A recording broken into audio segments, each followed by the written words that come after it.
बिस्मिल्लाहिर्रहमानिर्रहीम। Dear student, अस्सलाम वालेकुम। आज जो बच्चों हम टॉपिक पढ़ेंगे वो है मोल के बारे में, द कॉन्सेप्ट ऑफ मोल। कि मोल किसको कहा जाता है केमिस्ट्री की लैंग्वेज में, व्हाट इज मोल। और सेकंड जो इसमें एवोगेड्रोस नंबर क्या होता है मोल के अंदर, और फिर हम फार्मूला भी फाइंड करेंगे कि मोल का फार्मूलाज क्या होते हैं। तो सबसे पहले हम मोल की डेफिनेशन को समझने की कोशिश करते हैं। ये टॉपिक बच्चों ऐसा है, इसको समझकर पढ़ना है आपने। अगर आपने इसकी डेफिनेशन, तो इसकी बहुत आसान है, 2 लाइनों की डेफिनेशन है, लेकिन इसका कॉन्सेप्ट जो है that is very complicated and बड़ा डिटेल कॉन्सेप्ट आपको समझना पड़ेगा। अच्छा, अब मोल की डेफिनेशन हम समझते हैं कि मोल के डेफिनेशन ये डिफाइन इसको इस तरह किया जा रहा है कि it is defined as the amount of substance that contains as many particles atoms। वो पार्टिकल कौन से हो सकते हैं? वो पार्टिकल्स एटम भी हो सकते हैं, मॉलिक्यूल्स भी हो सकते हैं और आयंस भी हो सकते हैं। As there are in exactly 12 gram of carbon. Carbon के 12 ग्राम अगर हम लेते हैं, 12 ग्राम ऑफ कार्बन लेते हैं, कौन से कार्बन की? आइसोटोप, 12 नंबर आइसोटोप्स का। उसके अंदर मिसाल के तौर पे अगर मैंने जैसे पिछले लेक्चर में मैंने आपको बताया था, पिछले लेक्चर में ये बड़ा डिटेल में समझाया था रिलेटिव एटॉमिक मास के टॉपिक में, कि कार्बन के अगर आप 12 ग्राम लेते हैं, तो कार्बन के 12 ग्राम एटम जो आप लेंगे, तो उसके अंदर पार्टिकल्स कितने होंगे, एटम्स कितने होंगे? वो होंगे 6.02 10 टू रेज पावर 23 एटम्स होंगे। इस अमाउंट को, इस क्वांटिटी को एवोगेड्रोस नंबर कहा जाता है। एवोगेड्रोस नंबर कहा जाता है, जो अमेडियो एवोगेड्रो साइंटिस्ट के नाम पे लिखा गया था। एवोगेड्रोस नंबर, या सिंपली इसको एन और ए के साथ, एन और ए के साथ इसको डिनोट कर दिया जाता है, एन ए, एवोगेड्रोस नंबर को। तो ये कह रहा है कि किसी भी सब्सटेंस का, अब आपने ये यहां तक बात समझ में आ गई कि अगर हम 12 ग्राम कार्बन लेते हैं तो उसके अंदर इतने पार्टिकल्स होंगे। अब किसी दूसरे एलिमेंट के, आपने सपोज करें आपने सोडियम लिया, सोडियम के आप लेते हैं इतने ग्राम, मतलब इतने पार्टिकल्स, जब सोडियम के अगर आप काउंट करके ले लेते हैं 6.0 टू 10⁻23 एटम्स अगर आप सोडियम के लेते हैं, तो that is also known as 1 mole of sodium. वो क्या कहलाएगा? 1 मोल ऑफ सोडियम। सोडियम का 1 मोल कहलाएगा। लेकिन फर्क दोनों में क्या है कि कार्बन के 1 मोल का वजन 12 ग्राम था, सोडियम का 1 मोल का वजन 23 ग्राम होगा, क्योंकि इसके एक एटम का जो AMU में मास निकाला जाता है, तो एक एटम का वजन 23 AMU है। तो 6.0 टू 10⁻23 एटम्स का वजन सोडियम का वो 23 ग्राम आएगा। मीन्स के अब यहाँ पर बात समझने की कोशिश कीजिएगा कि जब हम इसको AMU में लिख रहे हैं तो that is the mass of 1 atom. जब उसी मास को हम ग्राम्स में लिख रहे हैं तो that is mass of this amount, इतने एटम्स का वो मास होता है। जैसे 12 ग्राम लिखा तो 12 ग्राम 6.0 टू 10⁻23, इतनी बड़ी वैल्यू का मास 12 आएगा। लेकिन अगर कार्बन का एक एटम का मास लिखा जाए तो दैट विल बी, सॉरी, वो लिखा जाएगा 12 AMU एटॉमिक मास यूनिट में, that is equal to 1 mole, sorry 1 atom. अच्छा, यहाँ पर अगर आप देखें, पहले हम समझने की कोशिश करते हैं कि जो सब्सटेंस होते हैं, यहाँ पर जो लिखा है अमाउंट ऑफ सब्सटेंसेस, ये 3 तरह के होते हैं। इसको यहाँ से दोबारा डिटेल में इस टॉपिक को पढ़ते हैं, थोड़ा सा टाइम लगेगा लेकिन आपका कॉन्सेप्ट क्लियर होना चाहिए। डेफिनेशन इसकी यही है। अगर आप डेफिनेशन पे जाते हैं तो ये डेफिनेशन भी प्रॉपर है कि when the atomic mass, molecular mass या formula mass of a substance expressed in gram, जब उसको ग्राम में काउंट किया जाए, ग्राम्स में लिखा जाए, और वो मोल कहलाएगा। और उसके अंदर पार्टिकल्स कितने होंगे? It represents 1 mole of that substance which contains 6.0 two 10⁻23 particles. ये इसकी प्रॉपर डेफिनेशन है 2 लाइनों की। लेकिन इसका कॉन्सेप्ट समझने से पहले हम इसको समझते हैं, क्योंकि आप इनिशियल स्टेज पे हैं, तो पहले केमिस्ट्री को बेसिक समझ लें, फिर आगे चलेंगे तो आपके लिए मुश्किलात नहीं होंगी। तो सब्सटेंसेस जो हैं ये एटॉमिक फॉर्म में होते हैं, मॉलिक्यूलर फॉर्म में होते हैं, आयोनिक कंपाउंड्स होते हैं, और एक आयोनिक फॉर्म में भी होते हैं, जस्ट आयंस की फॉर्म में भी होते हैं। तो ये 4 तरह के आपके पास सब्सटेंसेस होते हैं। फॉर एग्जाम्पल अब मैं यहाँ पर आपको एग्जाम्पल बताऊं कि एक एटॉमिक फॉर्म को पहले हम डिस्कस करते हैं कि सपोज करें एक एटम है जो नियोन का एटम है या हीलियम का एटम हम ले लेते हैं कि हीलियम इज He जिसका सिंबल है, इसका एटॉमिक नंबर 2 है, एटॉमिक मास 4 है। ये इस तरह का एटम है कि इसके न्यूक्लियस के अंदर 2 प्रोटॉन्स एंड 2 न्यूट्रॉन्स होते हैं और सराउंडिंग में 2 इलेक्ट्रॉन्स होते हैं। जब पहला जो शेल होता है इसमें मैक्सिमम इलेक्ट्रॉन आ भी 2 ही सकते हैं, तो दोनों बाय नेचर ही अल्लाह ने इसको दिए हुए हैं। अब ये स्टेबल हो गया, इट इज स्टेबल, ये बाय नेचर स्टेबल है। अब ये किसी से ना बॉन्ड बनाएगा, ना इलेक्ट्रॉन शेयर करेगा, ना इलेक्ट्रॉन गेन करेगा, ना इलेक्ट्रॉन डोनेट करेगा, ये स्टेबल है बाय नेचर। इसका जो मास होगा इस तरह के कंपाउंड को वो हमेशा एटॉमिक फॉर्म में होगा। इस तरह के जो एलिमेंट्स हैं वो हमेशा एटॉमिक फॉर्म में होंगे, वो मॉलिक्यूल नहीं बनाएंगे, वो एटम की फॉर्म में ही होंगे।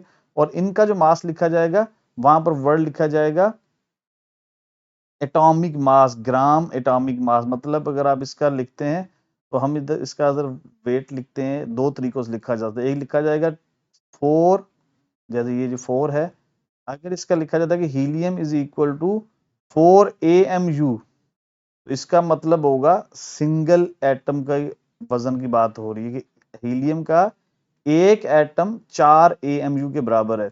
लेकिन अगर लिखा जाए कि हीलियम इज इक्वल टू 4 ग्राम, तो इसका मतलब क्या होगा कि 6.02 10 टू रेज पावर 23 एटम्स की बात हो रही है यहाँ पर।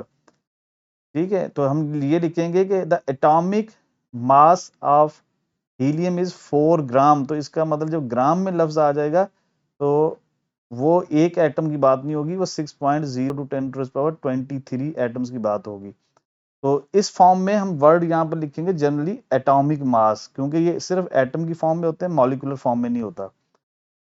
अच्छा, अगर हम यहाँ पर देखते हैं, अगर हम यहाँ पर लिखते हैं दूसरा एक एटम, सपोज करें कि हम ऑक्सीजन का ले लेते हैं कि एटम, कि एक ऑक्सीजन का या हम ऐसे करते हैं कि हाइड्रोजन का एक एटम मॉलिक्यूल ले लेते हैं कि हाइड्रोजन पहला न्यूक्लियस जिसमें एक प्रोटॉन होता है, फर्स्ट शेल है हाइड्रोजन का जिसमें एक इलेक्ट्रॉन है।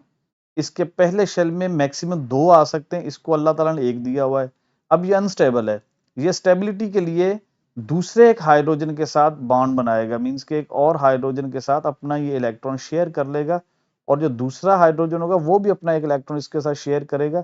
जब ये शेयरिंग कर लेंगे तो ये मॉलिक्यूलर फॉर्म में आ गया, मींस के ये क्या बना कि एक हाइड्रोजन प्लस ये दूसरा हाइड्रोजन, दोनों मिलकर H2 मॉलिक्यूल बना लिया। अब ये यहां पर ये हाइड्रोजन एटम था, ये एक दूसरा एटम था, जब मिल गए तो मॉलिक्यूल बन गया। अब यहां पर समझने की बात यह है कि ये एटम अकेला रह ही नहीं सकता, इट कैन नॉट एग्जिस्ट, ये कैन नॉट एग्जिस्ट, ये अकेला तन्हा नहीं रह सकता। इसी तरह ये वाला एटम भी कैन नॉट कांट एग्जिस्ट, वो अकेला नहीं एग्जिस्ट कर सकता। लेकिन जब दोनों मिलके मॉलिक्यूल बन गए तो नाउ इट कैन एग्जिस्ट, और ये अब स्टेबल हो गया, नाउ इट इज स्टेबल, और ये अब ये एग्जिस्ट कर सकता है। अब यहां पर एक हाइड्रोजन के एटम का मास एक का अगर हम लेके तो 1 AMU, इस हाइड्रोजन का भी 1 AMU। जब दोनों मिल गए और एक मॉलिक्यूल बना दिया तो इस मॉलिक्यूल का मास कितना आएगा, दैट इज 2 AMU।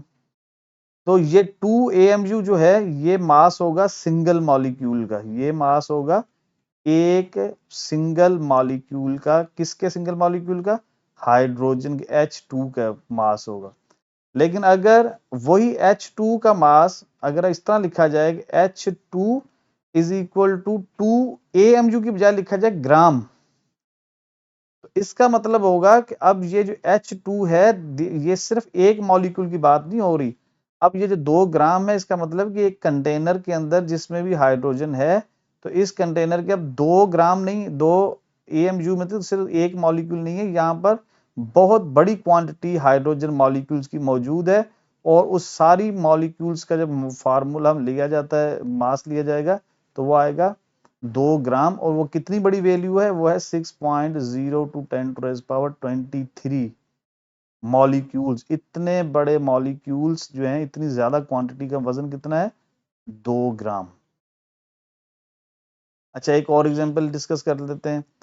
एक एटम है ऑक्सीजन, ऑक्सीजन का एक एटम है जिसमें ये न्यूक्लियस है, ये उसका पहला शेल जिसमें 2 इलेक्ट्रॉन, ये उसका दूसरा शेल जिसके अंदर 6 इलेक्ट्रॉन,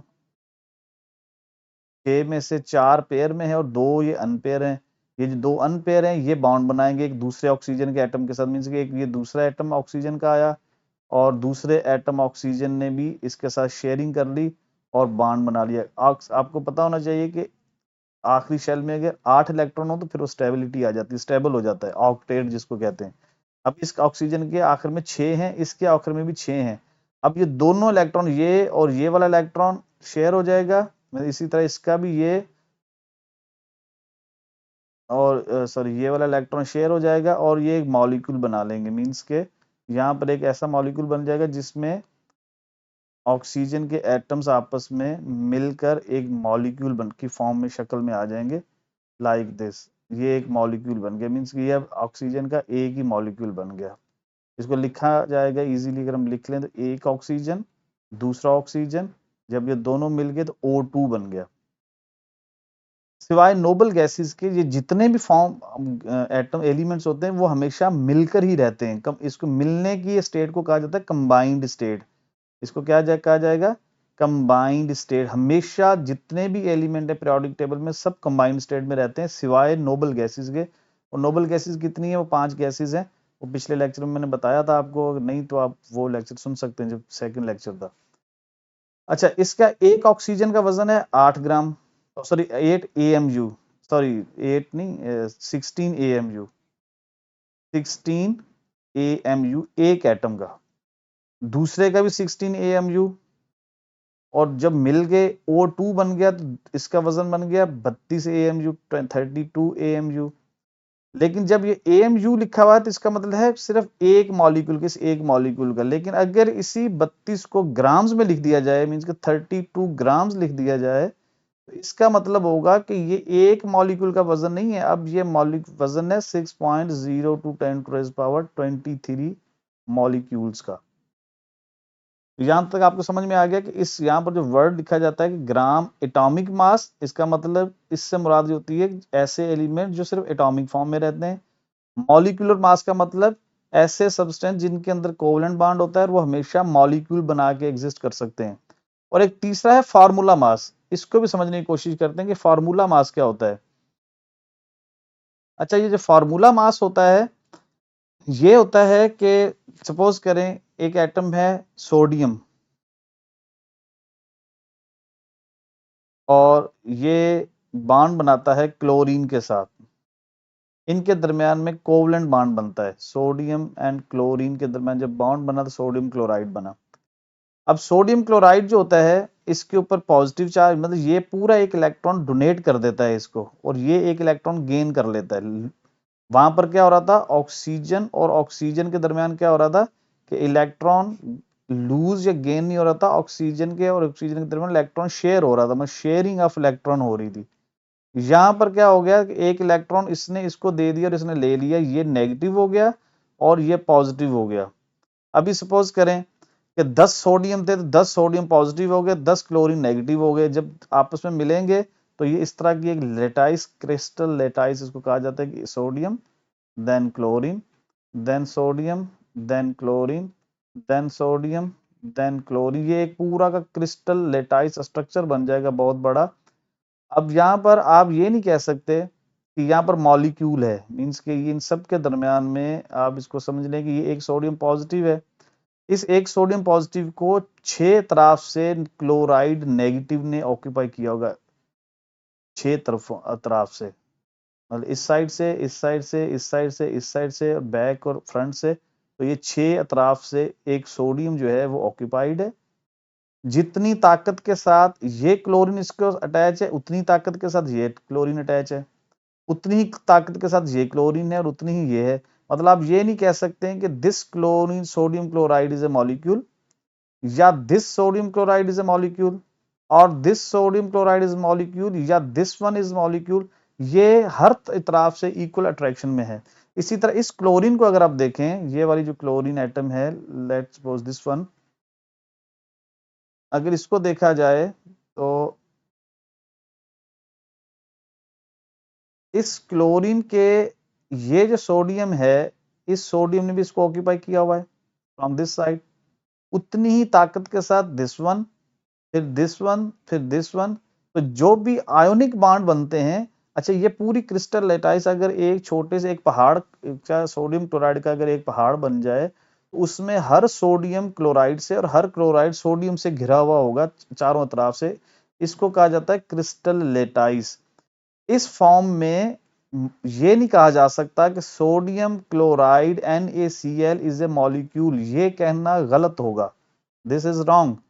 सोडियम क्लोराइड का जो है, जो फार्मूला जिसे हम शो कर रहे हैं, ये इसका एक यूनिट सेल कहला सकता है, इसको हम एक यूनिट सेल कह सकते हैं या यूनिट कह सकते हैं, लेकिन ये मॉलिक्यूल नहीं होगा। ये समझने की बात है आपकी कि this is not a molecule. इसको इस तरह के कंपाउंड्स को रिप्रेजेंट करने के लिए अगर आपसे कहा जाए कि सोडियम क्लोराइड का मास जो है दैट इज 58 AMU, तो ये आप पूछेंगे कि ये 58 AMU जो है, सोडियम का तो होता है 23 और क्लोरीन का होता है 35.5, सॉरी 58.5 होगा। तो ये जो इन दोनों को प्लस करें तो 58.5 जो बन गया, तो ये इसका मास है। तो हम कहेंगे सोडियम क्लोराइड का जो मास है, this is not the mass of a single atom. अगर हम इस तरह करेंगे तो ये गलत होगा। अगर हम ये कहेंगे इस इज मास ऑफ मॉलिक्यूल, जैसे हमने ऑक्सीजन की इसमें कहा था, तो ये भी गलत होगा, क्योंकि मैंने बताया कि जो आयनिक बॉन्ड होते हैं जिनमें भी पॉजिटिव और नेगेटिव चार्ज क्रिएट होते हैं, जो शेयरिंग नहीं करते, डोनेट और एक्सेप्ट करते हैं इलेक्ट्रॉन को, उनके अंदर मॉलिक्यूल का लफ्ज इस्तेमाल करना गलत होता है। अब यहाँ पर हम अच्छा ये होता है कि बेसिकली यूनिट सेल होते हैं, मतलब यूनिट होता है सोडियम क्लोराइड का, पूरी क्रिस्टल लेटाइस का जो बेसिक यूनिट होगा, जो बार बार रिपीट हो रहा है। देखें इस तरफ सोडियम क्लोराइड रिपीट होता जा रहा है, इस तरफ हर तरफ सोडियम क्लोराइड, इस तरफ सोडियम क्लोराइड, ऊपर सोडियम क्लोराइड, इधर NaCl। तो ये NaCl बेसिकली एक यूनिट है, ये एक ईंट की तरह ईंट है जो हर तरफ रिपीट होती जा रही है और पूरा एक ब्लॉक बन के खड़ा हो गया, एक बड़ा क्रिस्टल नेटवर्क बन गया। तो इस सेंस में इसको यहाँ पर वर्ड यूज किया जाता है फार्मूला मास। ठीक है, तो ये अभी आपको डेफिनेशन समझ में आ गई होगी कि यहाँ पर जो डेफिनेशन बेसिकली जो दी जा रही थी कि एटॉमिक मास, मॉलिक्यूलर मास और फार्मूला मास से क्या मुराद है। तो एटॉमिक मास से मतलब वो मास जो सिंगल एटम्स का होता है, मॉलिक्यूलर मास जो मॉलिक्यूलर कंपाउंड्स का होता है, और फार्मूला मास जो कि आयनिक कंपाउंड्स का होता है। तो ये कोई भी मास हो, अब मैं दोबारा समराइज करता हूं कि चाहे किसी एटम का एटॉमिक मास हो, एटॉमिक मास, या किसी मॉलिक्यूल का मॉलिक्यूलर मास हो, या किसी यूनिट का फार्मूला मास हो, अगर इनको एक्सप्रेस किया जाएगा AMU में, तो वो सिंगल एक चीज का मास काउंट किया जाएगा। मतलब अगर NaCl का एक AMU शो 58.5 AMU लिखा जाएगा, तो इसका मतलब होगा कि सोडियम क्लोराइड के एक यूनिट की बात हो रही है, कि एक यूनिट जो है 58 AMU का है। लेकिन अगर इसको ग्राम्स में लिखा जाएगा formula mass, when expressed, definition में ये एक्सप्रेस्ड इन ग्राम, जब ये ग्राम्स में लिखे जाएंगे, एक्सप्रेस्ड इन ग्राम्स, तो इसका मतलब होगा कि ये इज नोन एज मोल, इसको मोल कहा जाएगा, इज नोन एज मोल। और ये कितनी बड़ी क्वांटिटी होती है mole? Mole 1 mole is equal to 6.02 10 to the power 23 क्या एटम्स लिख सकते हैं हम, जिसमें सिर्फ एटम्स की फॉर्म में, जैसे नोबल गैसेस की। मॉलिक्यूल्स हम लिख सकते हैं सिर्फ जहां पर मॉलिक्यूल्स बन रहे हैं, शेयरिंग हो रही है, मॉलिक्यूलर कोवलेंट कंपाउंड्स बन रहे हैं। और फार्मूला यूनिट्स हम लिख सकते हैं जहां पर आयनिक बॉन्ड बन रहे। तो इन चारों की, तीनों की बजाय हम एक सिंगल लफ्ज लिख देते हैं पार्टिकल्स। ये डेफिनेशन में जो लफ्ज पार्टिकल्स लिखा जाता है, तो इसका मतलब क्या होता है कि अब पार्टिकल में भी, ये जनरल लफ्ज आ गया, पार्टिकल में भी एटम, पार्टिकल में भी मॉलिक्यूल, पार्टिकल में भी फार्मूला यूनिट, एंड पार्टिकल में भी आयंस। तो ये कोई पॉजिटिव आयन या नेगेटिव आयंस भी हो सकता है। तो यहाँ पर एक मोल चाहे एटम का हो, चाहे मॉलिक्यूल का हो, चाहे फॉर्मूला यूनिट का हो, उसके अंदर क्वांटिटी कितनी होगी, वो काउंटिंग में कितने आएंगे, 6.02 10 to raise power 23। ये बिल्कुल आप इसको यूं समझें कि ये जो मोल है ये बिल्कुल ऐसे है जैसे एक मेजरिंग यूनिट है। लेट्स सपोज कि अगर आप किसी दुकानदार को जाके कहते हैं कि मुझे अंडे दे दें, क्या दे दें, एग्स, तो वो कहेगा एग्स कितने दूं, आपका जवाब क्या होगा, 1 डजन। मीन्स के अंडों को किस में मेजर किया जाता है, कौन सा यूनिट यूज किया जाता है अंडों के लिए, डजन। ठीक है, यहाँ पर लिख लेते हैं, एक चार्ट बना लेते हैं, सॉरी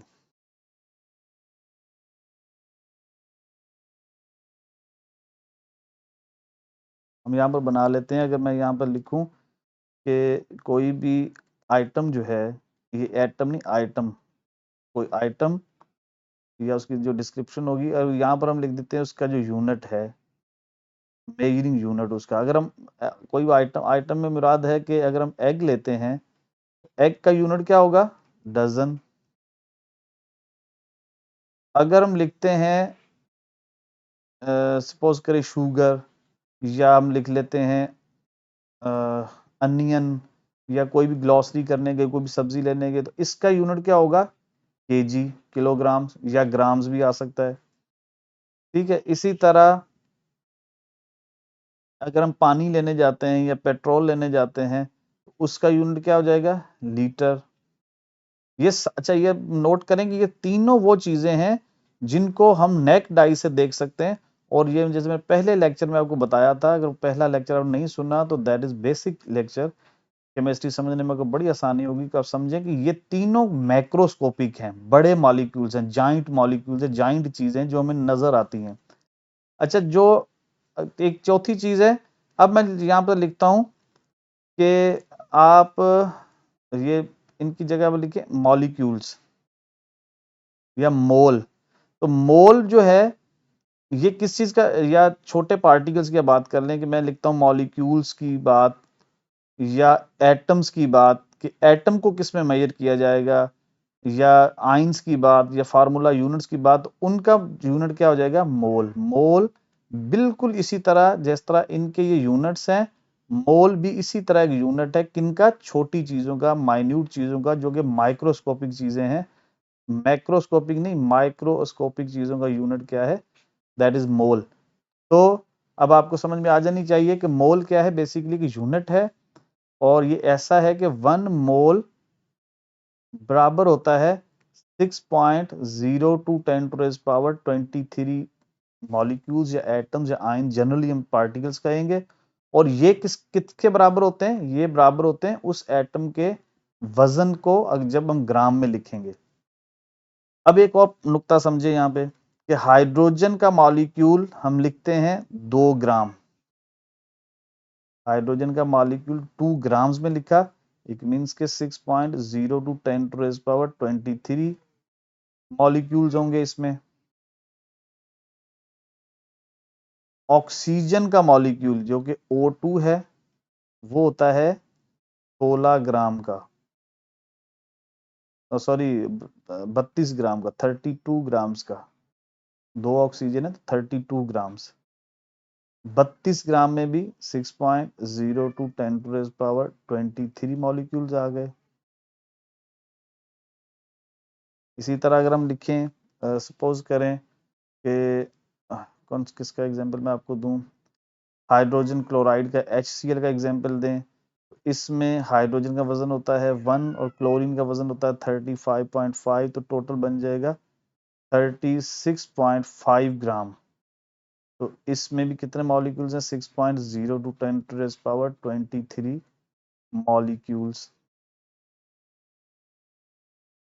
अब यहां पर एक चीज कॉमन आ रही है सब में, और एक चीज डिफरेंट आ रही है। कॉमन ये चीज आ रही है कि सबके अंदर पार्टिकल्स जो हैं, जो मॉलिक्यूल्स की क्वांटिटी है वो इतनी है, लेकिन ग्राम्स में, वजन में फर्क आ रहा है।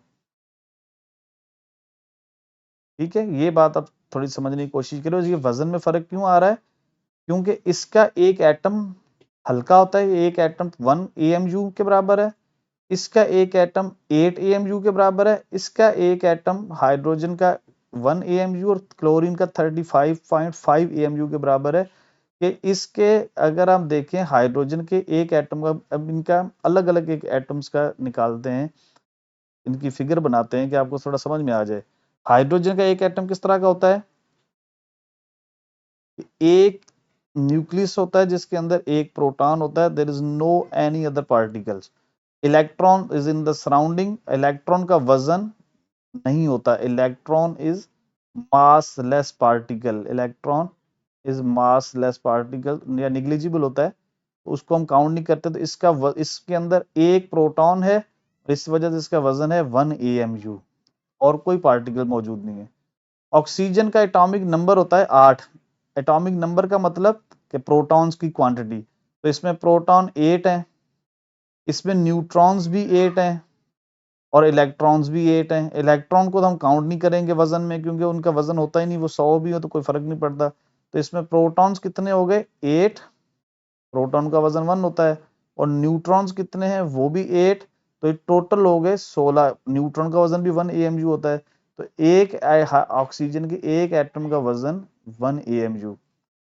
और क्लोरीन का वजन होता है, क्लोरीन का एटॉमिक नंबर होता है 17 और एटॉमिक मास होता है 35.5, ऑक्सीजन का 16 होता है मास, और इसका जो 35.5 होता है, मीन्स के क्लोरीन के एटम में भी आप देखें तो प्रोटॉन्स जो हैं वो 17 है और न्यूट्रॉन जो है वो 18 है, तो इसका वजन बन जाएगा 17 प्लस 18, तो ये हो जाएगा 35। ये जो 35.5 है ये इसके आइसोटोप की एवरेज है, जो मैंने पिछले लेक्चर में बताई थी कि जितनी 17 जो 35 वाले की एवरेज कितनी है और 37 वाले की एवरेज कितनी है, उनकी अबंडेंस अर्थ में कितनी है नेचर में, उस हिसाब से फार्मूला पिछला लेक्चर था, लेक्चर नंबर 2, उसमें आप देख सकते हैं।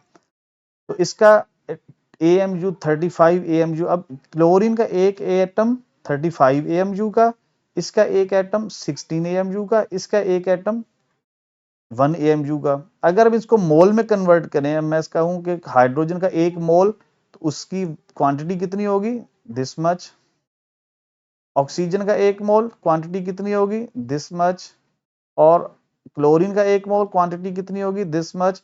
तो यहां पर आप समझ लें कि क्वांटिटी सबकी सेम है, वजन में फर्क आ रहा है। इस वजह से ये जो पिछली स्लाइड में मैंने आपको बताया था कि यहाँ पर जो डिफरेंस इनमें आ रहा है कि ये 2 ग्राम, ये 32 ग्राम और 36 ग्राम, क्यों, क्योंकि इनके अंदर नंबर ऑफ प्रोटॉन्स और न्यूट्रॉन की क्वांटिटी कम या ज्यादा हो जाती है इस वजह से। तो अब हम नंबर ऑफ मोल्स को, अच्छा इस मोल को डिनोटेड बाय एन, मोल किससे डिनोट किया जाता है एन से, मोल किससे डिनोट किया जाता है, mole is denoted by N, इसको एन से डिनोट किया जाता है। और इसका फॉर्मूला क्या होता है, एन इज इक्वल टू, इसको फाइंड करने का फॉर्मूला है कि गिवन मास, किसी भी सब्सटेंस का अगर आपको मास मालूम है और उस सब्सटेंस का मॉलिक्यूलर मास या एटॉमिक मास या फार्मूला मास वो भी आपको मालूम है, given mass divided by molecular mass, अगर वो मॉलिक्यूल है तो मॉलिक्यूलर मास लिया जाएगा, अगर वो एटॉमिक फॉर्म में है तो एटॉमिक मास लिया जाएगा, और अगर वो आयोनिक, इसमें आयोनिक कंपाउंड है तो उसका आयोनिक या फार्मूला मास लिया जाएगा, फार्मूला मास। तो इस तरह आपको मिल जाएगा। अगर आपसे मैं क्वेश्चन एक सॉल्व करते हैं कि एक क्वेश्चन है कि let's suppose how many moles are there in 36 grams of H2O के, H2O के 32, सॉरी 32 कर लो इसको, 36, सॉरी 36 ग्राम, ये 36 ग्राम H2O अगर है तो इसमें नंबर ऑफ मोल्स कितने होंगे। तो इसका फॉर्मूला हमने बता दिया, ये वाला N is equal to given mass और डिवाइडेड बाय वाटर जो है मॉलिक्यूलर फॉर्म में होता है, तो हम यहाँ पर अब मॉलिक्यूलर मास रखेंगे। तो किस तरह रखेंगे, मॉलिक्यूलर मास, तो it will be like this, given mass is 36, molecular mass is पानी का वाटर का H2O का मॉलिक्यूलर मास कितना होता है? हाइड्रोजन का एक का 1 तो दूसरे का भी 1, तो 2 हाइड्रोजन का होता है और 16 इसका होता है, तो टोटल 18 AMU हो जाता है।